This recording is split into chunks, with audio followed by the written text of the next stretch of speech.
Hi, I'm Leanne and welcome to my kitchen. If you are craving a delicious dessert but don't need a whole bakery case full of dessert, today's recipe is for you. We are making a small batch fruit tart. It has a tender, flaky, buttery crust. It is filled with a rich pastry cream, and then we're gonna top it with lots of delicious berries. This recipe makes 2 individual tarts that are beautiful, delicious, and guaranteed to impress. So with this recipe, you need to do a little planning ahead. Both the filling and the crust need to be chilled for about an hour. All right, we're gonna start by making the pastry cream. And for that, you're gonna need 2 egg yolks. So we're gonna separate out our eggs. We're gonna add in a 1/4 cup of granulated sugar. And for our thickening agent, we're gonna use some cornstarch, and we're going to put in 1½ tablespoons. I'm using a 1/2 tablespoon measure here, so we'll add in 3 of those. And then we're gonna take a whisk and we're gonna whisk this together. Now we wanna whisk it for a couple of minutes because you can see it's pretty bright yellow. We wanna whisk it till it turns to a little lighter, paler shade of yellow. That way we make sure all of that egg and sugar and cornstarch is nice and incorporated. So just get a little bit of an arm workout here. All right, once we've got that whisked together, you can see it kind of lightened up in color.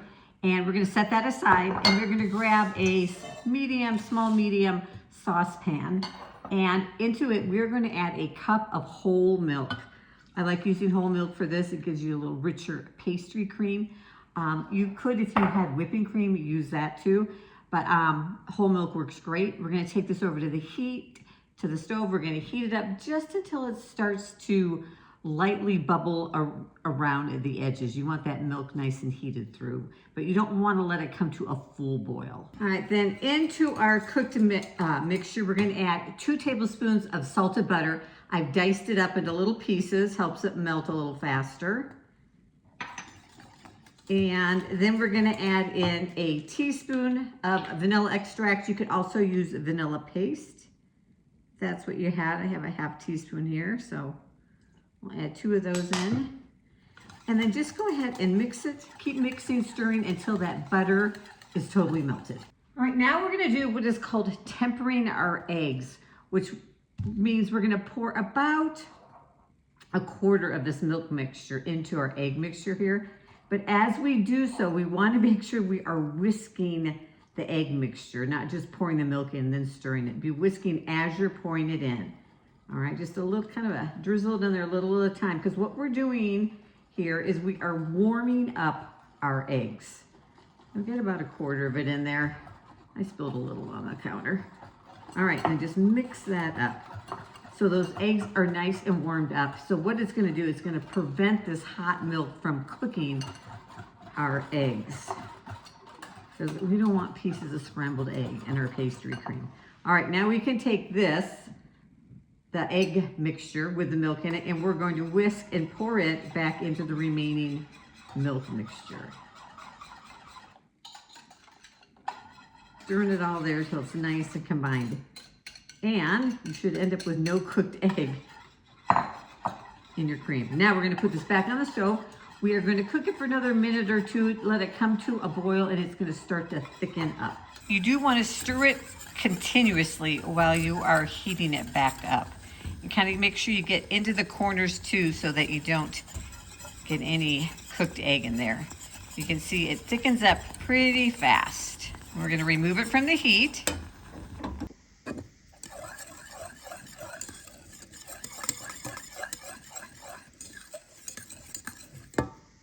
All right, after it's all nice and incorporated, we are going to take this custard, this cream, and we're gonna pour it into a bowl. And then we're gonna pop it in the refrigerator and let it totally cool down and chill through. Now, the length of time is gonna vary on the size of bowl you put it in, you know, how deep your custard is, but allow at least an hour. And it's so yummy. Tastes like a nice, rich vanilla pudding. And then we're gonna take a piece of plastic wrap and put it over the top and push it down in so it totally touches the top of the cream. Because what this is gonna do is prevent a hard, like a rubbery skin from forming. and keep the custard nice and smooth and soft. All right, now we're gonna pop it in the refrigerator and we're gonna work on our crust. All right, now for our pastry crust, we're going to use 3/4 of a cup of all-purpose flour, 1/3 of a cup of powdered sugar, and I have 4 tablespoons of salted, chilled butter that I've just cut up into tiny little pieces. This is gonna help it incorporate faster. And then we're gonna take, I'm using a pastry blender. You can use forks if you don't have one. And you just want to incorporate that butter in with the sugar and the flour until it kind of is like coarse, crumbly, coarse sand, little tiny pebbles. It's okay if you still see little pieces of butter because that butter is gonna melt and cause or help that crust to be nice and flaky. Right, once we have that butter nice and incorporated, we are going to use, I've taken 1 egg and I've beaten it up. We do this a lot here on with my small batch recipes, but we're only gonna use 2 tablespoons of it. But if you're looking for ways to use up the rest of the beaten egg, I got lots of them here on the channel, especially those giant cookies up there is a really fun way to use it. But we wanna use 2 tablespoons, which is about half of an egg. There we go. And then we're gonna use 1/2 teaspoon of vanilla. I'm gonna measure this one with my heart. And we're gonna grab our fork and we're just gonna mix that all up. And you wanna get all that dry flour incorporated. And it's gonna come to a point where you're gonna have to use your hands. So wash your hands. You're gonna think that all this flour is not gonna mix in, but I promise you, mostly it will. And if it doesn't, just add in a few drops of water. But we've got, let me show you what this looks like. See, so there's still a lot of dry flour here, and I've kind of got lumps that are mixed with the egg. And so I'm gonna take my clean hands and I'm gonna just kind of bring the dough together. The warmth of your hand's gonna help incorporate it. Now you don't wanna totally melt that butter. So we're gonna do this quickly. But depending on where you live, your weather, things like that, you may find that you have to add in a little bit of added moisture, which is totally okay. But just do it a few drops at a time. Now I made this the other day, did not have to add any extra water. Today it's a little warmer, a little drier. I think I'm gonna add in a couple drops. I mean, just really, just a couple, 1, 2, 3 drops right there into the dry area. And I'm just gonna put it out onto my counter. And we're just gonna knead it 1 or 2 times just to get it all to come together. And then we're gonna flatten it out into a round disc. I'm gonna grab a piece of saran wrap. I'm gonna wrap it up nice and airtight and put it in the refrigerator. Let it chill for about an hour. So I have gotten my chilled dough out and I'm gonna let it sit at room temperature for 5 minutes or so just to soften up a little bit to make it easier to roll out. If you've had it in there, if you made it like the day ahead of time, and it's really chilled through, you may need to let it sit for about 10 minutes. So this is part of the, you can make this a day or 2 ahead and keep it in the fridge, as well as the pastry cream can be made a day or 2 ahead and kept in the refrigerator and then just assembled before serving if that helps. And now we're gonna just take a little bit of flour on our counter and we are going to roll this out. Now we're gonna use a 4.5-inch Tart pan. It has a removable bottom. I will link to it down below. I've got these off of Amazon to the ones that I'm using. So we just want to roll out the dough so that it's big enough that we can fit 2 of these on there. Now you may see little blobs of butter in the dough after you have it rolled out. Totally okay. And we are going to take our little tart pans and just turn them upside down, and you want to leave maybe 1 inch of dough around the tart pan. And if you need to, go ahead and just cut out 1 at a time and then re-roll your dough to get it big enough to cut the second one out. I'm just gonna take a knife and cut in a circle around it again, leaving about 1 inch. Put our bottom back in, and then we're gonna take our circle of dough and just lay it into our pie tin. And kind of lift up your edges and let the weight of it kind of fall down into the pie tin. And then push it down so it's down into the corners of your pie tin. All right, and then we're gonna take that rolling pin And we're just gonna roll across the top of our pie tin, and it's gonna cut off all that extra. Roll it this way. You can see, and your dough just peels right off, and you get a nice, clean edge to your tart. Isn't that neat? It just works so well. All right, then we're just gonna repeat with the rest of our dough for our second tart. We're gonna roll it out again, flour our surface. Make sure you get it about the same thickness as the first one so that they bake evenly. It's a fairly thin dough. I don't like a thick crust on my tart. I just want a nice thin, kind of almost crispy crust. All right, now we're gonna cut out our second one. And we'll have a little dough left over. And lay it down in. Again, kind of let the dough drop down in there so it's all the way up against the pie tin.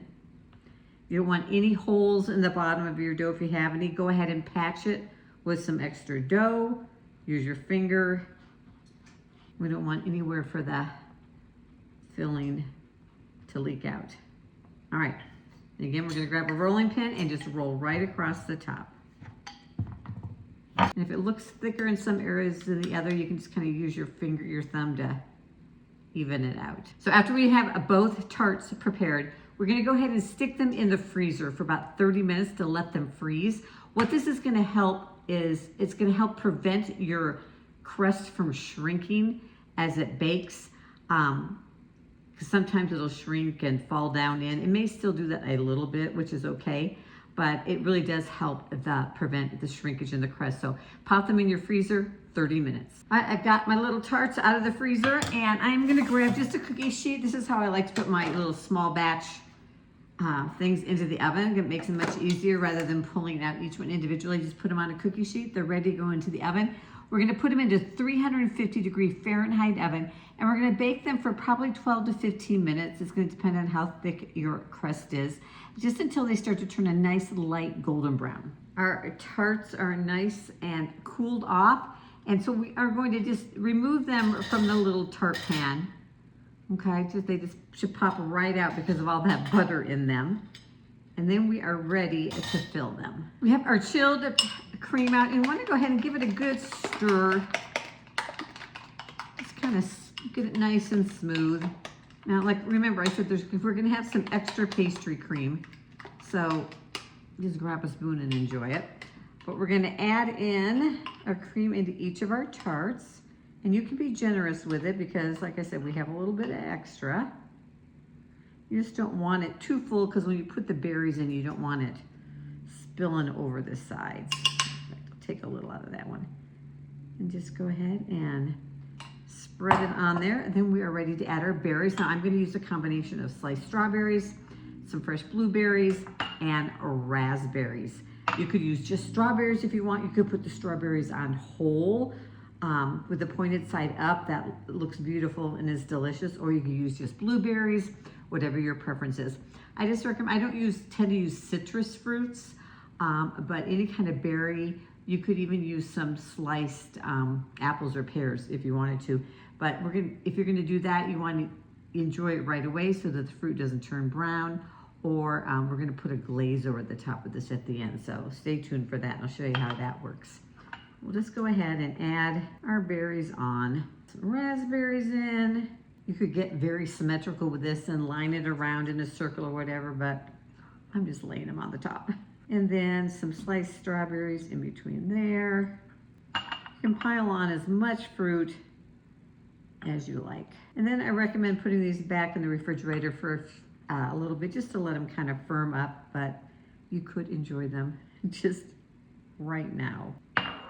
Now, these are ready to enjoy just as they are, but if you want to make them a little bit fancier, if you've ever bought those fruit tarts at the bakery, they have this shiny, beautiful glaze over the top of it. I'm going to show you how to do that. For that glaze, we are going to use, today I'm using an apricot jam or preserve. You could use, I've used a red currant jelly, some kind of jelly or preserve that doesn't have a lot of seeds or big pieces of fruit in it. And I just put some in this little ramekin, and then I warmed it up in the microwave so that it is kind of a nice drizzling, liquidy consistency. And I'm just gonna take my pastry brush and just lightly brush the fruit with it. You don't wanna pour it on there. You just kind of wanna give the fruit a nice little coating, enough to make it shiny and pretty. Like I said, this is totally an extra step. It doesn't really do anything for the flavor or that of the tart, but it just makes it look a little prettier. Now, I like to enjoy these tarts the day that I make them. I think they're best enjoyed fresh, but they will keep in the fridge for a day or so. Some of your fruit may weep a little bit onto the custard, but it will still taste nice and yummy. All right, so these berry tarts are everything you could ask for in a dessert. They're pretty, they're delicious, has a flaky buttery crust, a creamy pastry filling, and fresh berries on top. Now, of course, mine is, I have not chilled mine, so the filling is a little runnier than it would be if you chilled it, but it still tastes delicious. Enjoy, and I'll see you in the next video.